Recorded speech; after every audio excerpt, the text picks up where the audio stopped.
I'm trying to think of a Santa Claus pun to lead into this review.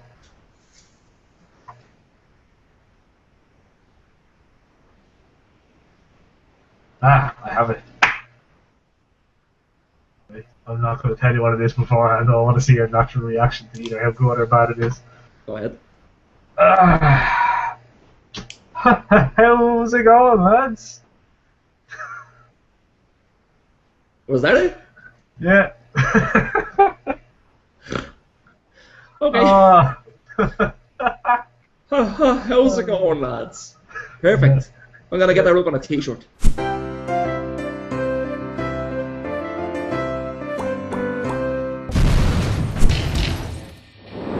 Anyway, how's it going, lads? This is our top 3 Christmas songs video, where we're going to talk about our favourite Christmas songs. Don't think it needs any more explaining, really. It does exactly what it says on the tin, just like a good Ron Seal tub. So here it goes. Okay, I'm a big fan of the old school stuff, the old crooners. You know, your Dean Martins and your Frank Sinatras and what have you. Pretty much anything they sing is top notch, but it's so good and it's so top notch, all of it, that I just rope it all into the one thing, and it's very hard for me to pick out one that's my favourite. Just as soon as I hear any of those guys crooning away about Christmas, I'm like, yes, now it's Christmas. I'll steer away from them and I'll do other songs. Oh, speaking of like now it's Christmas, for me, I can only really say now it's Christmas when I've heard Slade. Oh yes. Anyway, number 3, Spaceman Came Travelling, Christopher. Great. Are you aware of it? I am not aware of it. That's fabulous. We were really going to do this video a couple of weeks ago, and we were originally going to like dedicate it to Christmas FM. Probably no point in doing that now because there's like a week left before they go off the air. But the point is, there's a radio station in Dublin that's on air every year for a month of December, and they just play Christmas music 24/7.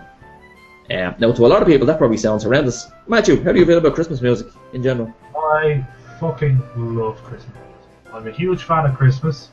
I always complain and give out about Christmas, but that's when when you're struggling to buy presents for people and all that shit. And something always happens on Christmas Day where people have little snipey comments and shit. But I love the festivity and I love getting into it. It's Christmas. Yes. So yeah, I love Christmas music. I even downloaded the Christmas FM app and I listen to it occasionally going into work. Yeah, I love it. I love the old Christmas music. Oh yeah, I brought up the whole Christmas FM thing because that's pretty much how I became aware of this song. I'm the kind of guy, I don't really pay attention to lyrics or anything like that. I'm aware of songs and I'm aware of remembering them from my childhood, and that was one I remembered.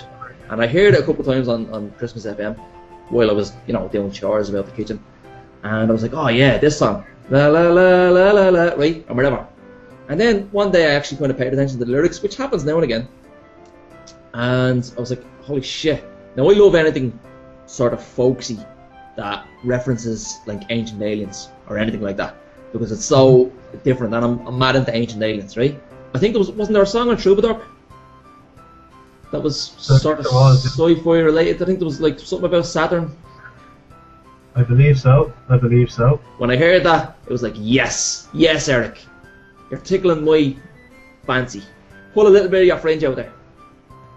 Sorry, it was just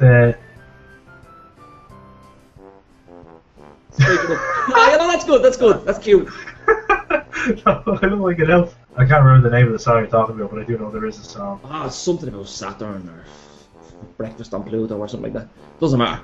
The point is, when he played it, I was like, yes, Eric, fair play to you. That song, I know for a fact he put that on that album just for me. So yeah, Spaceman Came Travelling, I was listening to it and I was like, oh yeah, here's that Christmas song I love. Let's listen to the lyrics. Holy shit, it's basically talking about the nativity, right? And instead of like an angel coming down and what have you, it's a fucking alien. It's an alien coming down and telling people there's a child getting born here. Very fucking important. Here's some magical music. La la la la la la. Right? Goes on. And then he says, in 2,000 years, it's gonna happen again. Which is, roundabout now. Yeah. I just love a song that tells a story. I'm a sucker for a song that tells a story instead of just talking about emotions and what have you. Yeah. A good old fashioned folk tale. Yeah. With a sci-fi twist. Great song. Alright, your number 3. My number 3 is probably going to surprise our viewers. My number 3 is actually a religious song. Wow. Oh Holy Night. It's a very epic song. You know the fall on your knees, that bit? Oh yeah. I love that bit. It just sounds real epic. And before it, started reading books and grew to have some common sense. I used to go to church a lot, and I was a religious kid. And I remember being in the church for midnight mass. It was real dark, and the candles were going and shit. Yeah. The choir were singing that song, and it just sounded so epic. And that moment has stuck with me, since then. Every time I hear that song, I always think of being in that church and the lights, candles, stuff. It's real epic. So it's one of my favourite Christmas songs, despite the fact that I have absolutely no meaning that shit whatsoever. I was the same. I was the same as a kid. I used to love all that religious flim flam. My family wouldn't be particularly religious, but I would have had friends who were forced to go to church, and I used to go with them, and I used to enjoy the experience. They used to hate it, but I used to love it. I love all that, especially around the Christmas time. Yeah. I used to love the atmosphere in the church at night, and the songs used to make the hair stand up in the back of my neck and what have you. Yeah, that's exactly. I don't know. I just love all the mythology with Catholicism. Like one of my favourite films is Raiders of the Lost Ark, and it's half of the reason I love that is because of all the mythology in it, the Catholicism. Yeah. I was actually worried in the last couple of years when I became more and more like heavily atheist. I became an angry atheist. I hated religion. You know what I mean? In the last couple of years, I just hate what it does to people. And I was kind of worried that it would ruin my enjoyment of Raiders of the Lost Ark. And then I watched it one night and I was like, no, it's still magic. It's still a fucking magical film. In fact, it might even be a little bit more magical now. This could be like the 5th or 6th time we've mentioned Steven Spielberg. He's a fucking genius. He really is. Respect. So, you're number 2. My number 2. I'm going to go with Sarah McLachlan, Winter Song. Winter Song? No. You know that song? Vaguely. I wouldn't have listened to it many, many times, but I do know it.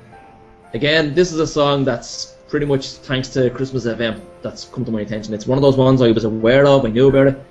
It was just always in the background. I was like, oh yeah, here's that Christmas song again, And then Christmas FM, it's on an awful lot. It's probably at least played once a day, if not twice. Okay? Yeah. Gets me every single time. Gets me right there in the lungs. Beautiful. It's just think kind of female vocalist, piano. Pretty much that's about it. But the piano in it is just beautiful. Literally within 10 seconds, I'm almost tearing up. Yeah, there's something about a girl playing a piano and just singing that's very magical. Oh yeah, big fan of Christina Perry. So I was just about to say that. Like I was gonna say, because I've seen all the Twilight films. I don't care, bang, whatever. I saw them. Bang. Yeah, but the end of that, the very last one, they play that song, 1,000 Years. Oh yeah. Which I know that's actually a guitar and piano, so my point is hoot. Yeah. That they'll say. But, do you know what I mean? Like, her voice is fucking magnificent. Yeah. You know what I mean? And that song is just excellent. So I can see where it comes from with the fields. I'm gonna download that song now. She's brilliant. And it doesn't hurt as well that she's a fucking stone cold fox. Speaking of sucking arse till they're dry, my number 2. Mariah Carey's All I Want for Christmas Is You. Yeah, that's Christmassy. That is Christmassy. That's very Christmassy. Do you know what I mean? Not a big Mariah Carey fan, but she does have a beautiful voice and she knows how to use it, and that's fucking so Christmassy. Yes. Even the video, Jesus Christ. Just one of those songs that's ridiculously Christmassy. Do you know what I mean? As soon as you hear it, you're like, go on, get the presents out. Yeah. That's brilliant. Yeah, absolutely class. So yeah, Mariah Carey. Yeah, it's just a great song. You can sing it no matter what, like, do you know what I mean? Yeah. But as soon as it comes on, you start popping away, they're like, yeah, go on. Also looking well at her age, something like that. Yeah, I would definitely take a go off those tits. So that's all I have to say about a class song, class face. Yeah, what is there else to say? That's like, yeah, totally. Are we on to the number ones already? We are, yeah, we're keeping it short and sweet, baby. Christmas is in a week.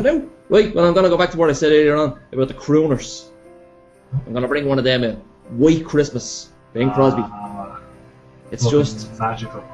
Just magical. That's it. You said it. Magical. It's one of those songs where it's like, you picture yourself on the carpet, Christmas morning, the lights are on, the TV is on, and it's showing that station that just has like a fireplace burning, because you don't have much of a fireplace in your sitting room. Kids are sitting around unwrapping presents, and there's Christmas music in the background. White Christmas, Bing Crosby. It's just kind of slow enough and low enough to be background music. It's, non-intrusive, but just interesting enough to be beautiful. That if you are just sitting there listening to it, I'm dreaming. Brilliant, great stuff. Really you can't beat a bit of Bing. You really can't, except if you're talking about Google. That's true, yeah. Google is that much better, you know. Number 1. My number 1 is a classic. It's a classic. You probably know what it is already. I have a feeling. It's one of those songs that when you hear it, for me, when I hear it, I know it's Christmas. That's what I always tell people when I hear it on the radio for the first time. That's what, yeah, alright, it's Christmas, right? Yeah. And it's a song that reminds me of the old Homeland. Oh yeah. I actually was on the train listening to it, weirdly, in September. The hell that happened. I think I just had it on the phone and it was shuffled on. And I got a wee bit upset. I was standing on the train going, You start tearing up. just a little bit. So, it's a classic song. I've listened to it about 4 or 5 times in the last couple of days, just because it's getting closer and closer to Christmas. The Pogues, Fairy Tale of New York. Classic. Absolutely classic. It's one of those uplifting, epic songs, but also depressing at the same time. Yeah. I often kind of get stuck in this bubble where I think it's only really popular in Ireland, or popular with, you know, expats, or Irish people all over the world. Yeah. But I think it's relatively popular with everybody, isn't it? Yeah, it really is. Just before we started doing this video, I watched on YouTube. I was listening to. I googled the song because I wanted to know the name of the girl that was in it. I can never remember the name because on my iPod. MacLeod, is it? Yeah, Kirsty MacLeod. She's dead now, isn't she? She got battered by a fucking jet ski. Ah, for God's sake. Anyway, it's an amazing song. It will always remind me of home. I think when I'm here maybe a couple of years, it'll really get me down. You know, in a good way. Yeah, in a good way where I'll be reminiscent. You know what I mean? Yeah, it's beautiful. So, again, it's another one of those songs where it's telling the story.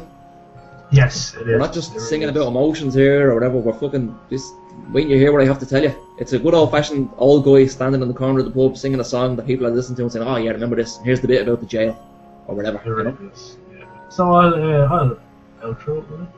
Yeah, quite right. Yeah, I'll put my beard back on. Do you know what somebody should make? A balaclava that is a Santy hat and a beard. You know what I mean? Class. So it's literally just that is left out. That would be amazing. Maybe that. Maybe you need your nose as well. Then it just all comes on in one piece. Boom. The hat and the beard is on. No fiddling around, you know. So, we hope you enjoyed our top 3. I don't care if they enjoyed it or not. Sorry, go on. So we hope you enjoyed our top 3 Christmas songs of all time. Yes. We had some chat about Christina Perri and Mariah Carey. The fact that they get it. That was an interesting moment. We also talked about some classic storytelling. We talked about religion. So we hope you enjoyed it. It was controversial. It was heartwarming. And we'll see you next year. Bye. Bye bye. Have a good Christmas.